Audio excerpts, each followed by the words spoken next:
안녕하세요. 오늘은 카페시타빈에 대해서 설명드리도록 하겠습니다. 카페시타빈의 상품명, 회사에서 붙여준 약의 이름은 잘보빈, 젤로다, 젤로빅이 있습니다. 그래서 환자분들이나 병원 선생님들이 젤로다라고 칭하시기도 하는데요.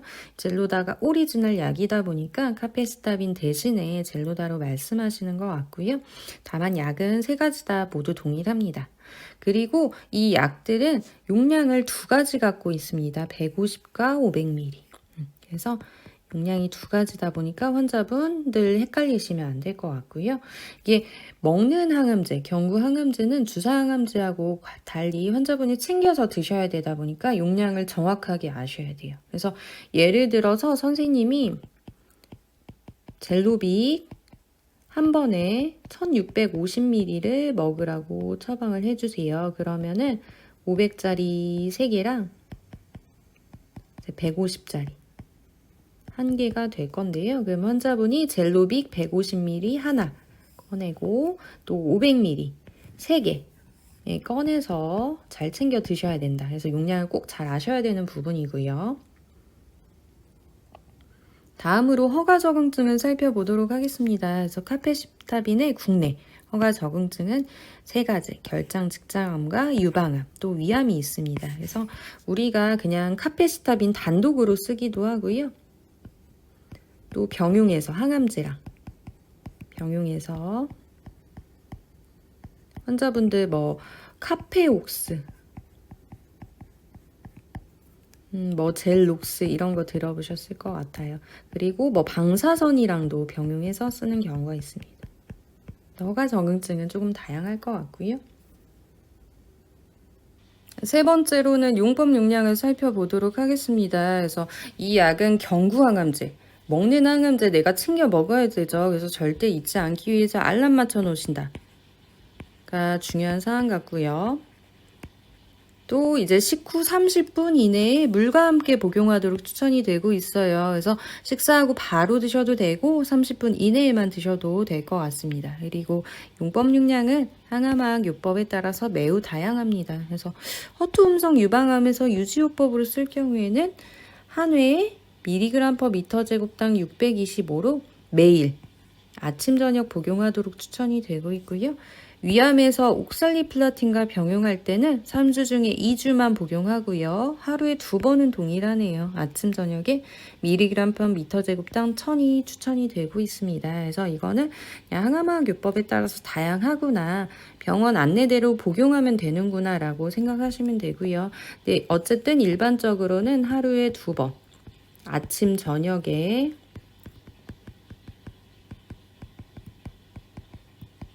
식후 30분 이내에 복용이 추천이 됩니다. 그럼 환자분들 간혹 가다가 질문을 하세요.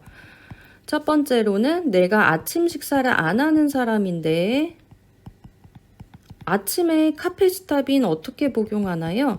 근데 이 항암제는 무조건 식후 30분 이내에 복용하도록 추천이 되고 있어요. 빈속, 공복에 먹었을 때 괜찮다, 어떻다 하는 자료가 없어요. 그러니까 이 항암제 드실 때는 반드시 아침에 식사하시고 혹은 작은 간식이라도 드시고 항암제를 꼭 복용해 주셔야 되고요. 또 질문을 하시는 분들이 있어요. 나는 식사 시간이 매일 달라요.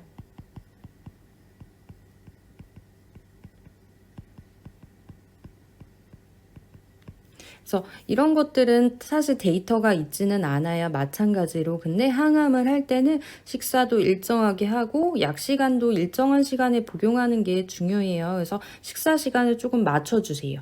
일정하게. 그리고 세 번째로 또 나는 아침을 12시에 먹고 저녁을 5시에 먹어요. 이렇게 시간이 짧아요. 이렇게 말씀을 하시는 분들도 있고요. 혹은 아침 저녁 식사 시간 아침, 저녁 식사 시간 간격을 어떻게 해야 되나요? 꼭 12시간을 맞춰야 되나요? 하시는데요. 이 12시간을 꼭 맞춰야 되는 항암제는 식약처에 기재가 돼 있어요. 12시간 간격으로 먹어라. 근데 이런 것들은 기재가 돼 있지는 않고요. 우리가 일반적으로 아침 저녁 식사를 한다고 하면은 한 10시간 정도 간격은 돼요. 그래서 일반적인 우리가 생각하는 일반적인 식사 시간에 아침 저녁 드시고 식사하고 30분 이내에 카페시타민 복용하는 것을 추천을 드리고 있어요. 그리고 먹는 약이다 보니까 우리가 복용을 잊었을 때는 어떻게 해야 되냐에 대해서 잘 알고 있어야 되는데요.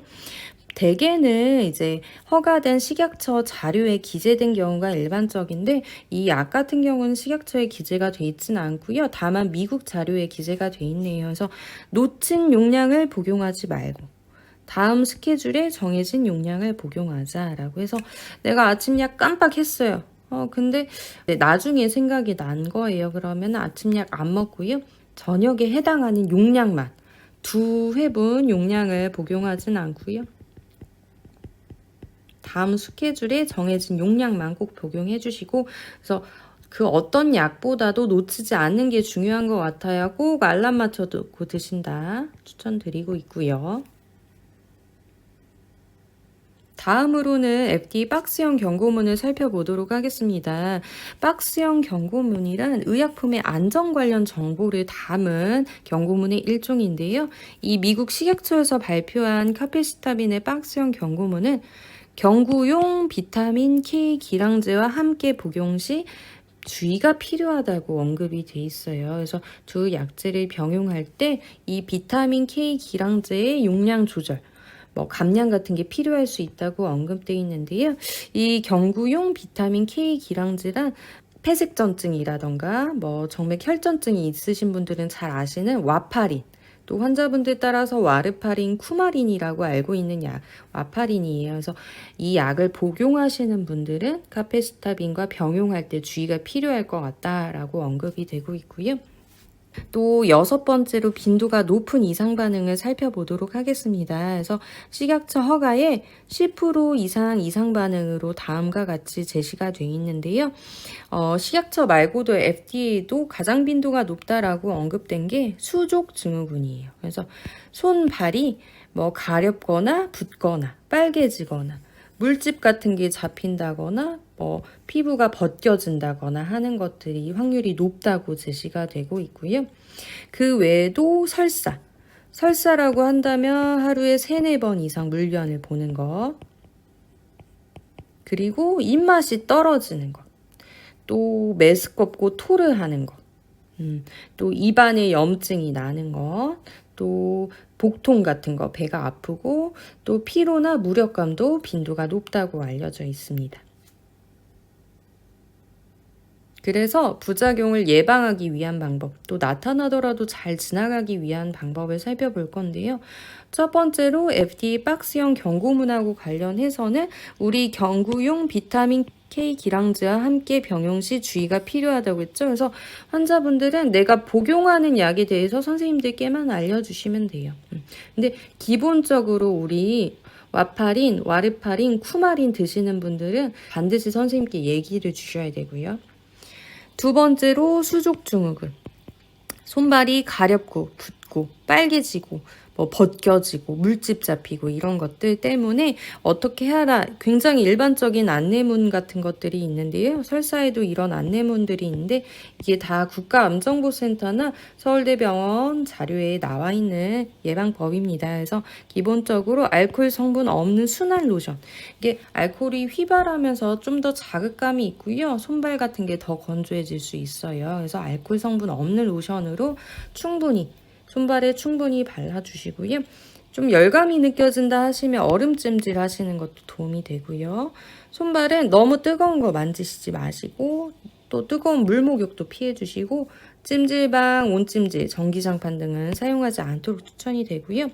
손발에 압력이 가하는 행위, 뜨거운 거 든다거나 이런 것들, 너무 딱딱한 그 바닥 같은 거 직접적으로 마찰이 되는 것들 꼭 피해 주시고, 그래서 집에서 부드러운 슬리퍼, 털 양말 같은 거, 수면 양말 같은 거 신고 신으시면 좋을 것 같고, 걸을 때도 이제 푹신한 양말, 밑창에 쿠션 있는 편한 신발 신으시고, 또 오랜 시간 동안 걷는다거나 조깅한다거나 또 요새 유행을 하는 러닝 같은 것도 꼭 자제를 해주세요. 그래서 수족 증후군이 빈도가 높다 보니까 꼭 잘 알고 계셔야 되는 부분이고요.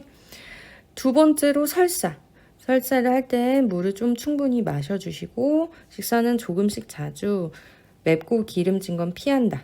또 너무 차갑고 뜨거운 온도의 음식보단 실온 온도 음식 섭취해 주시고요. 설사가 조금 증상이 있다 하시면 상비약을 해주시기도 하거든요.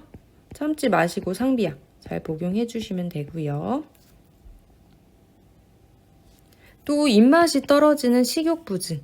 이게 마찬가지로 다 국가암정보센터 같은 데서 제시한 자료예요. 그래서 조금 하루에 3끼 먹는 것보단 좀 나눠서 하루에 5끼, 6끼씩 섭취해 주시고 식사할 때는 물 마시는 거 조금 제한해 주시고요. 먹고 싶은 것도 먹어보시고 새로운 것도 먹어보시고 혼자 식사하는 것보다는 가족이나 친구랑 같이 식사하는 것도 도움이 많이 된다고 해요. 그리고 너무 입맛이 없다 하시면 선생님들과 상의하시는 것도 좋아요. 우리가 뭐 메게이스라던가 입맛 올려주는 약들을 선생님들께서 필요하다면 처방을 해주시기도 하니까 꼭 선생님들과 상의해 주시고 또 먹는 항암제는 주사 항암제에 비해 매스컴부터 확률이 사실은 적어요. 그래서 확률이 아주 높다 볼 수는 없지만 우리가 집에서 그냥 창문 열고 환기시키고 맑은 공기 마시고 이런 것도 도움이 많이 되고요.